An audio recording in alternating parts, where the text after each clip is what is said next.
I never thought moving into a new neighborhood could feel like joining a club you didn't apply for. Everything about Cedar Grove Estates looked perfect from the outside. Manicured lawns, identical mailboxes, and that big shiny sign at the entrance with the words, "A community you can trust." But trust was the last thing anyone should have had here. When I bought my home, I was told the neighborhood was still new, that the developer was just finishing up, and soon the HOA board would take over. It all sounded normal. The model home, that fancy house at the front with the open house sign, was where the developers used to show off their upgrades. Quartz countertops, fancy light fixtures, you name it. But when I moved in, the sign was gone. The door had a welcome wreath, and someone else was living there. Her name was Karen Whitmore, the new HOA president. At first, she acted like the face of the neighborhood, waving at everyone, handing out flyers about community values and standards. But behind that smile, she carried something much heavier: control. Within weeks, she transformed that model home into her private palace. She hosted board meetings there, invited select homeowners for wine nights, and even parked her new SUV in the driveway, the same driveway where families once toured to imagine their dream home. But here's where it got strange. A few months later, residents began receiving a new monthly charge on their HOA statements, labeled Community Maintenance Contribution. The amount wasn't huge, about $75, so most people didn't question it. Karen said it was for shared costs and beautification projects. But nothing was being beautified. The grass was dying in half the common areas, the playground fountains stopped working, and no new maintenance trucks were in sight. What was visible, though, was the steady stream of Amazon deliveries, catering vans, and a cleaning crew, all going to one place, the model home. Something didn't add up. Then, rumors began spreading that Karen was actually living rent-free in the HOA's property and that the maintenance contribution everyone was paying was her rent. It sounded too wild to believe until the night I saw it with my own eyes. I was walking my dog past the model home late one evening. The porch light was off, but the blinds were slightly open. Inside, Karen sat at the dining table with two men in suits. They had folders spread across the table. I could see the words "residential lease agreement" printed on one of them. She wasn't hiding it, she was signing something. The next day, I asked around. The other residents didn't know anything about a lease. Most people brushed it off, saying the HOA handled everything. That's when I realized this wasn't just some misunderstanding. Karen had turned the model home, property that technically belonged to all of us, into her own rental, and the residents were unknowingly footing the bill. The more I thought about it, the more it made sense. The sudden rise in fees, the unexplained administrative expenses, the way Karen silenced anyone who questioned her at meetings, claiming confidential board business. I couldn't stay quiet anymore. At the next community meeting, I asked for transparency. I wanted to see where our fees were going. Karen smiled that same tight, polite smile and told me everything was in accordance with HOA policy. Then she changed the topic, like I was invisible. That night, I decided to dig deeper. Through a neighbor who worked in the county records office, I learned something explosive.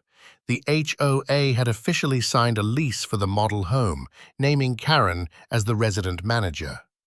It was disguised under a legitimate title, but the fine print told the truth. The lease payments were being funneled from our monthly dues, labeled as operational community expenses. In other words, we were paying rent for Karen's house. I couldn't believe it. Every dollar we paid went into keeping her lifestyle afloat, her utilities, her upkeep, even her office maintenance. That night, I printed a copy of the lease from the county's digital records. As I held it in my hands, it felt like holding a live wire. If this came out, it would explode everything. But there was one problem. Karen's reach extended everywhere.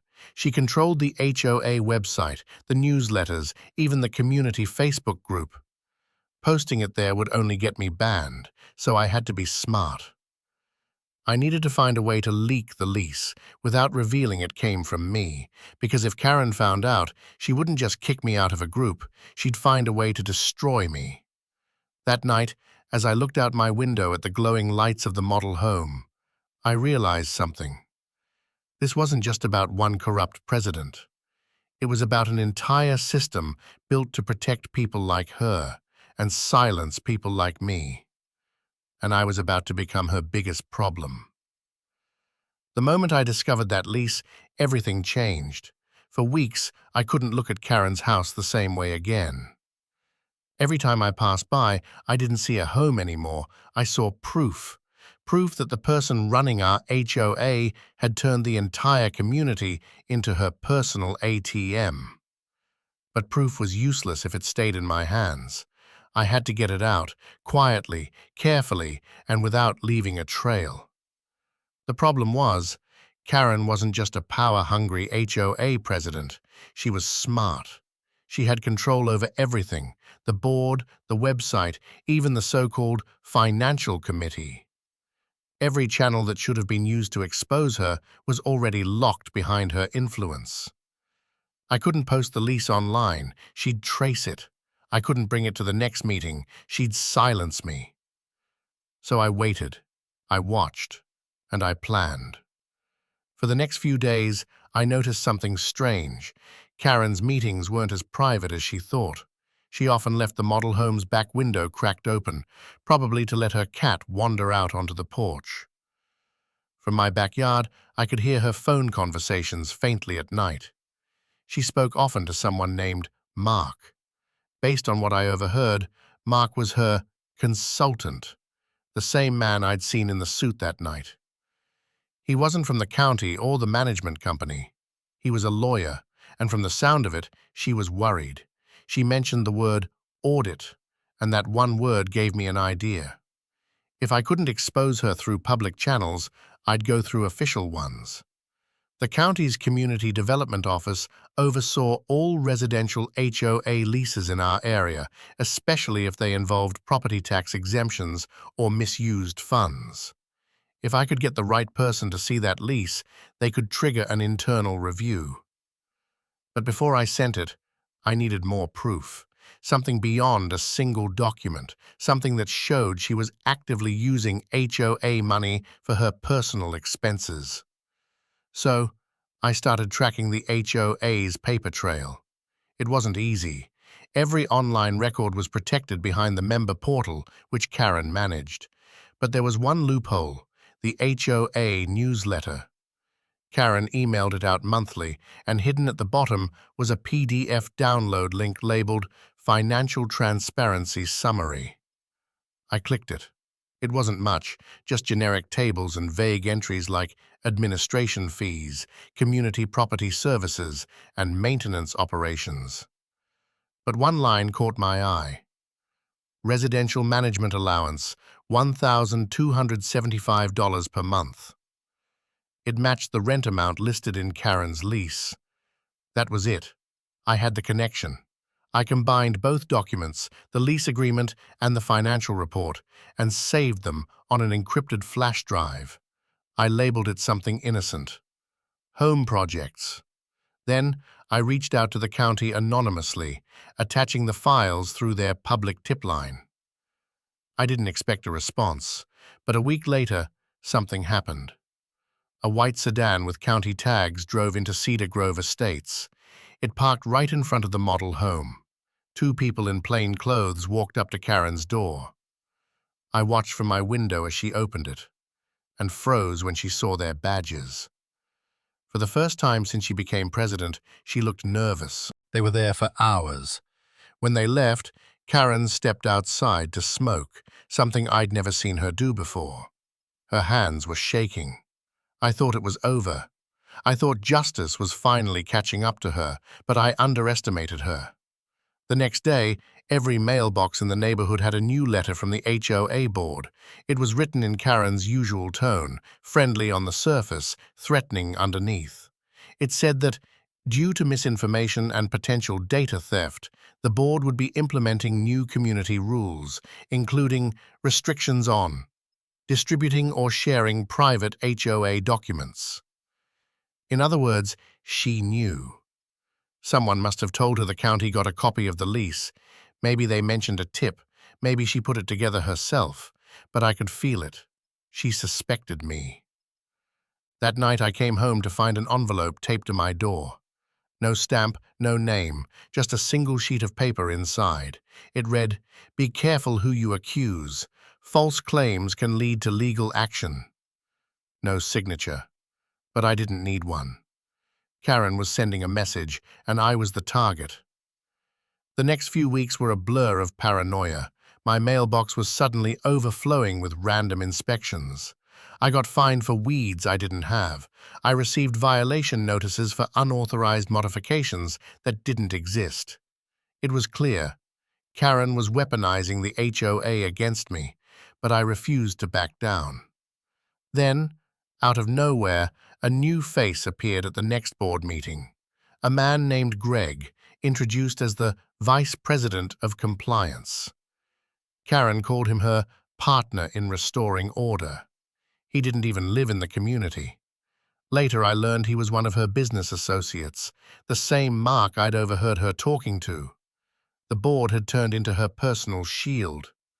Still, I held on to hope. The county was slow, but not blind. They'd investigate quietly. I just needed to survive long enough for the truth to surface. Then one morning, something miraculous happened. A brown envelope appeared in my mailbox. Official letterhead, county seal.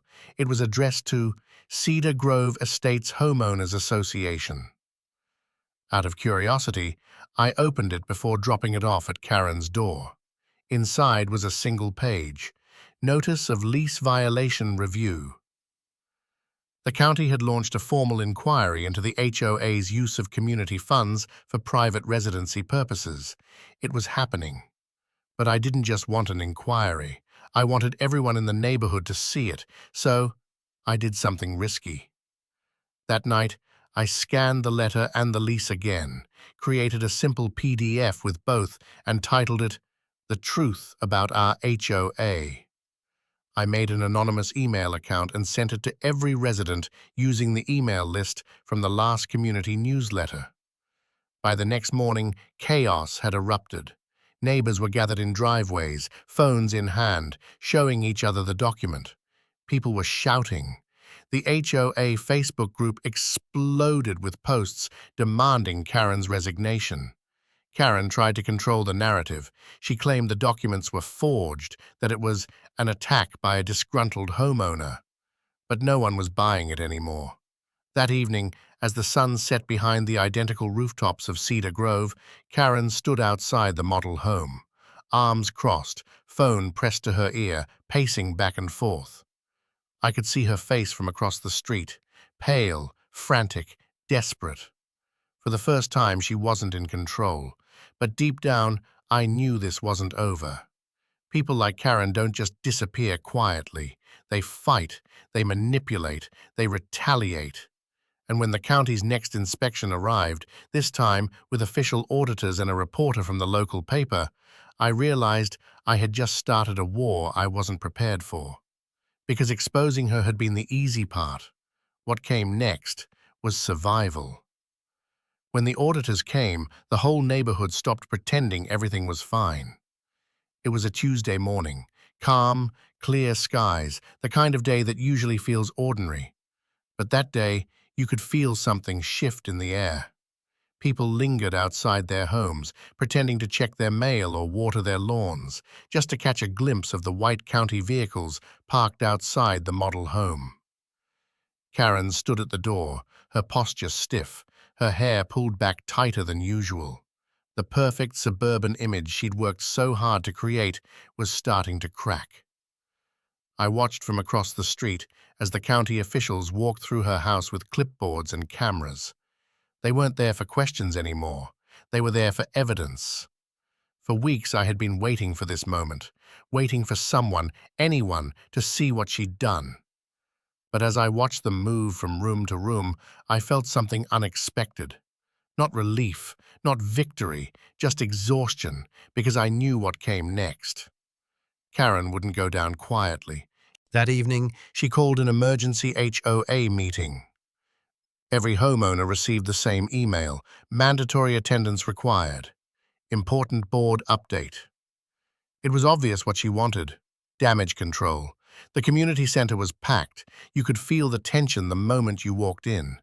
Neighbors who used to avoid eye contact were suddenly whispering in corners. People brought printed copies of the leaked documents, waving them in the air like protest signs. Karen walked in late, clutching a folder to her chest. Her usual confidence was gone. She looked pale, her voice shaky, but she still tried to take control. She claimed the entire situation was a misunderstanding, that the lease was temporary housing arranged for her while managing the transition from developer control to resident control. She said everything was approved legally and ethically. But no one believed her anymore. When one of the residents asked why the lease listed her name and not the HOA's, she didn't answer. When someone else brought up the missing funds, she brushed it off as accounting errors. Every excuse sounded weaker than the last. Then, something happened that silenced the entire room. One of the auditors, a quiet, middle-aged woman from the county, stood up from the back row. She introduced herself and calmly announced that the investigation was officially active and that the county had already confirmed misuse of community funds. The room erupted. People shouted. Others demanded Karen's resignation on the spot. Some even pulled out their phones, recording everything. Karen tried to speak, but her voice was drowned out by the chaos she'd created. For a moment, she just stood there, frozen, before storming out of the meeting. And just like that, the queen of Cedar Grove had fallen. But her shadow didn't leave right away. Over the next week, the neighborhood felt like a battlefield after the war. The board was in shambles. Greg, her so-called vice president, vanished overnight. His name scrubbed from the HOA website. Emails went unanswered. The board stopped collecting dues temporarily while the county froze their accounts. Then, one afternoon, a moving truck pulled up to the model home. Karen was leaving. No goodbye, no apology, just boxes piled high, a for sale sign hammered into the ground, and silence. It was strange watching her go. Part of me wanted to feel triumphant, but mostly, I just felt empty. I had spent months fighting for the truth, and now that it was out, all I wanted was peace. But peace doesn't come easily in a place like Cedar Grove. Even after Karen left, her damage lingered. The board had to rebuild everything from scratch: elections, finances, transparency policies. The new president, a quiet woman named Janet, reached out to thank me privately. She said the county's report confirmed every detail I'd exposed. Karen had used the HOA's general fund to cover her personal rent, utilities, and administrative living expenses. The total misused amount was over $24,000. The county referred the case for prosecution, but by the time the paperwork caught up, Karen was already gone, her house sold, her accounts closed, her traces erased. Still, justice came in its own way. The county placed a permanent record of violation on the HOA's file, and the developer who'd originally approved her lease lost his business license. The neighborhood slowly started to heal. The fountain at the playground was fixed, the lawns grew green again, and for the first time, people actually talked to each other, not as strangers bound by rules, but as neighbors connected by what they'd endured together. As for me, I thought I could finally rest. But that night, as I walked past the model home, now empty again, I noticed something strange. The front window was still open slightly, curtains swaying in the soft evening breeze. On the inside sill, there was a stack of old paperwork left behind. Curiosity got the better of me. I stepped closer, using my phone's flashlight to look inside. Among the papers was a thin folder with a name scribbled in red pen. Future Development, Phase 2. Inside were maps, plots, and handwritten notes, and one phrase repeated again and again in the margins. New management proposal, same structure. It hit me then. This wasn't just Karen's idea, it was a pattern. Developers, board members, and HOA presidents across multiple neighborhoods were doing the same thing, using community funds to secure personal housing and labeling it as management accommodation. What happened in Cedar Grove wasn't an accident. It was part of a much bigger scheme, and that realization changed everything. Because suddenly, my story wasn't just about one corrupt woman abusing her power. It was about a system that let people like her thrive in silence, until someone decided to speak up. That night, I scanned the documents from that folder, the same way I had scanned the lease months earlier. I uploaded them to a private drive and sent a single email to the same reporter who covered our story. You might want to look into the next community over.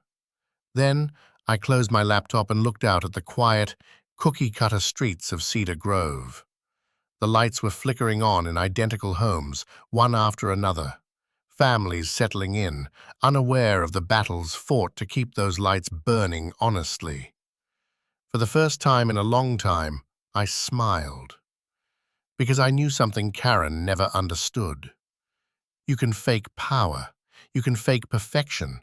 You can even fake control. But you can't fake truth. And once the truth gets out, it spreads. Like wildfire through every manicured street and every hidden lie that once called itself a community.